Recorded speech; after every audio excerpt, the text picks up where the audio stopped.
Hey everyone, this is Josh from Before, and today we are looking at McFarlane Toys DC Multiverse Gold Label Collection, the Tumbler, and Lucius Fox from the Dark Knight trilogy. I am doing a full review for this bad boy. I've gotten some comments. Hey man, what's the deal? You don't do reviews anymore? Well, you know how it is. The past 6 months or year or so with McFarlane, it's been kind of frustrating. The highs have been very high, but the lows have been disheartening, to say the least. But I'm still out here buying this stuff. What it is, I'm just not going to do a full-blown review for something that is, for example, just a repaint. Even if this is a great figure and I really like it, which is true, I do like this. I've seen this Hush body 1,000 times, right? So I don't need to do a full review on it. I'll do the reviews when something gets my blood up, when it's fresh and exciting, and this is fresh and exciting. I'm going to get it out of the box in just a second. Pretty nice looking box. It's got renders on one side and it's got photos on the other side. I'm not sure why, but it is what it is. One thing I am sure about, though, is that this box was the exact precise size of the shipping box that it came in, which means that this product was designed to fit a very specific size and shape of box. And so if during the course of this review we see that it's got some scale inconsistencies or discrepancies, that's going to be the reason. Certainly not making excuses for it, but it's just worth keeping in mind when they design a product like that. One of the first pieces of information they have to work with is what are the constraints of the box it's going in. Let's get it out of this friggin' box, right? You know what? Before I do it, it's worth noting that this is a gold label collection release, meaning it's a store exclusive, the store being McFarlaneToysStore.com, their online store. And it came with this redemption card for worth 75 points. They got this loyalty program going. I already redeemed those, so that's gonna be worthless. Don't waste your time. Don't waste your time trying to get my points. But they got a collector's club with rewards. Some of them are pretty darn cool. Some of them are insanely overpriced and kind of stupid. But I am signed up for it. There's also a paid tier, which I've thought about it, but I'm not going to do it at the moment. We'll see. We'll see what happens in a few months. But let's get this damn thing out of here. Okay, so my expectations for this bad boy were about medium. And my first impressions out of the box are it feels pretty good. It's not like blowing my socks off entirely.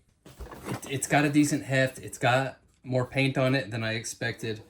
All the tires are soft and rubbery, which I am pleased with that. I was worried they might just be that rigid, cheap plastic, and they're not. But that rigid, cheap plastic can still be found throughout. And like I said, it does have some design inconsistencies based on the version from the film, and they're really very odd.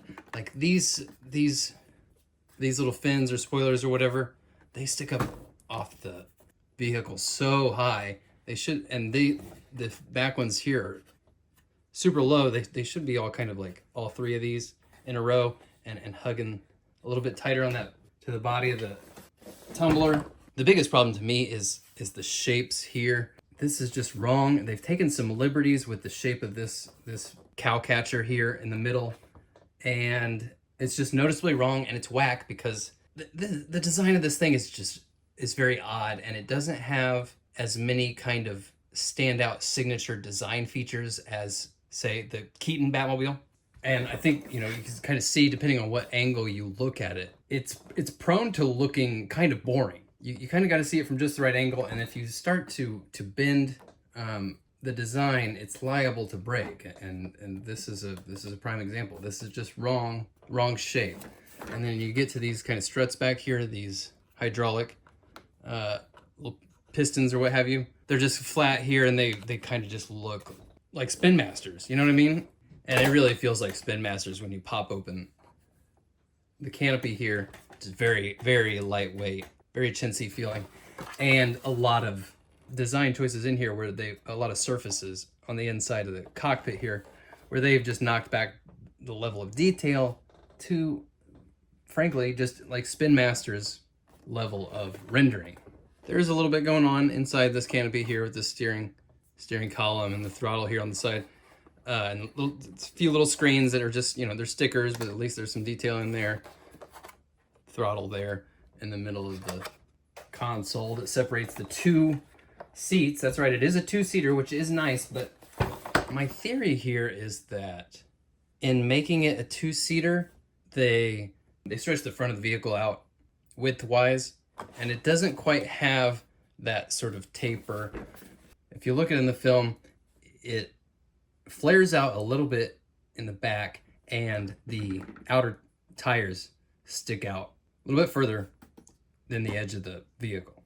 So for the Keatonmobile, it wasn't a deal breaker for me when the canopy wasn't exactly the right shape, because all the other details of the car were mostly correct.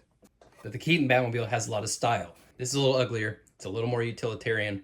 It's a chunky, almost featureless BattleBot, wedge. Ultimately, that makes accuracy a little bit more important. So when the details aren't exactly right, something is definitely lost. Now let's move on to the figure here. Lucius Fox.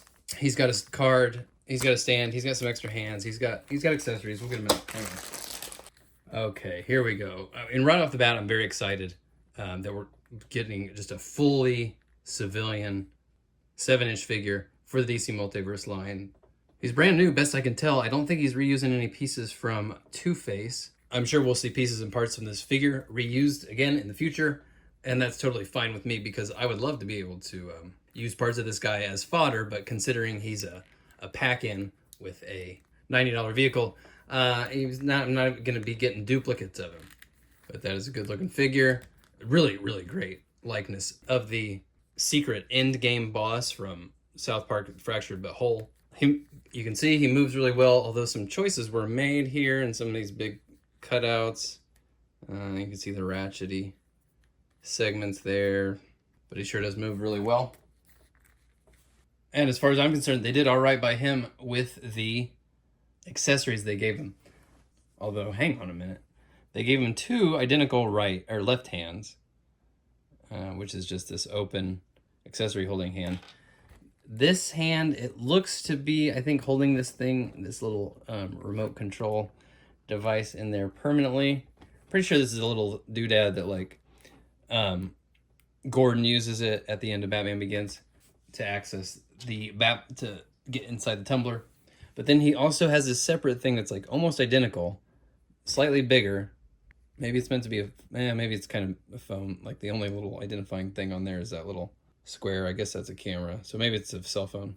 And he's got an open, relaxed right hand, so he can slap this bad boy and say, this baby works just fine. Oh, and he's got this crate, which opens up and it contains spelunking gear, grapnel gun. Of course, these don't come out. They're just molded in there. This doesn't have a hinge or anything. It just pops on. It's barely even got a bottom. Pretty cheap, but there's a little bit of paint on it, and it's definitely nice, background details for your display. So I'm not mad at it, that's for sure. And then when it comes to actually putting the characters in the Tumbler here, got a few different versions of Christian Bale, Bruce Wayne we can put in there. So I gotta admit, that is pretty fun once you get them in there. Feel like they're sitting in the cockpit together, interacting. That's really nice. However, the way the canopy opens is not accurate to how it opens in the movie. I almost wish it was just a pop-off removable. Because, let's take a step back and look at it here. I don't know. I just feel like I'm not going to be displaying it like that. The way this pops up. It just feels a little cheap. It feels a little Spin Masters-y. I will say, there's a ton of room in there. Look at all this space. Look at all these space these guys got between where they're sitting and the way that the walls of this cockpit in here. Tons of room. So they could have snugged it up a little bit and gotten that taper that I was talking about, that flare out in the back. They could have gotten these guys, maybe closed them up a little bit. The accuracy really is important. Here, I'll show you why. Check it out next to the 89 Batmobile. Doesn't the 89 Batmobile just look perfect? Yes, it does. And it looks perfect because I had to get these extra pieces from Ramen Toys. He put out a little supplemental kit with the correct canopy shape, the Gatling guns that weren't included. And the difference between the two is significant. Like I said earlier, it wasn't a deal breaker for me when this first came out and it was incorrect canopy shape. I was still pretty happy with it. But now seeing it with the real deal on there, the inaccuracy was egregious. And they really got to they got to do better. They got to be better shepherds of this license, especially for this kind of stuff. These are the ones that everybody cares about. That's why they sell out. That's why you keep making a bunch of figures based on live action characters in the movies, because everybody wants them. And for the most part, they're doing a very good job with the live action stuff. It is some of the best stuff they're putting out lately, but you do got to get those details right. Oof, man, I'm just, from the angle I'm sitting at right now, I just clocked this. Gosh, look at the inside of these front wheels, man. Look at this. That's just Spin Masters, dog. You know what I mean? It just feels like cheapy kid stuff. We're allowed to expect a little bit better than that kind of business. So that's the Tumbler and Lucius Fox. Pretty solid set and fairly priced, I should add as well. I was very unhappy with the price of that White Knight Batmobile.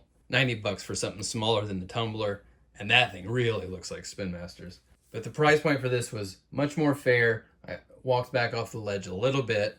So much so that if the camo versions of these that are on Amazon, if those go on sale, I might pick up a couple. I might build out Bane's armory. But the biggest thing I don't like about this, and it's actually doesn't really have anything to do with McFarlane or how it looks or what it feels like in hand. It's here. Let me show you. Hang on. These Batmobiles, the Nolan one, the Keaton one, they're awesome. They're big, prominent display pieces. Got a lot of presence on the shelf, but they don't compare to something like my Batmo Beast. And I don't mean that just because I spent a lot of time like pimping it out and turning it into a crazy war rig. The Batmo Beast, the way it was with this cage and the way you could cram a bunch of figures on it and stuff, this baby was a play set. It wasn't just a vehicle, it was a play set. And these movie Batmobiles, they're just never going to have that kind of like interactivity and fun factor. So while it's easy when you see something stupid like the Batmo Beast, make fun of it, clown on it, but it's way more valuable to me just in terms of fun factor and utility of cramming a bunch of characters on here. So let me know what you think. Is this worth it, or is it just too close to Spin Masters? Are you gonna get it? Are you gonna get the camo ones? And those of you out there that have been like, hey, what's the deal? Where you been? Where are the reviews? I appreciate you. I appreciate that you like the channel and you want more content. I'm not going anywhere. It's just at the moment, a lot of the stuff that McFarlane's putting out, it just doesn't dazzle me enough to be worth sitting down and getting all these beauty shots and poses and what have you, and editing the footage and etc. I've also been spending a lot of time working on my comic. Probably have some updates about that in the near future, so stay tuned. Go check out my channel homepage. I got like playlists and stuff, so maybe there's something in there that you haven't seen before. I will talk to you all very soon. Peace out, folks.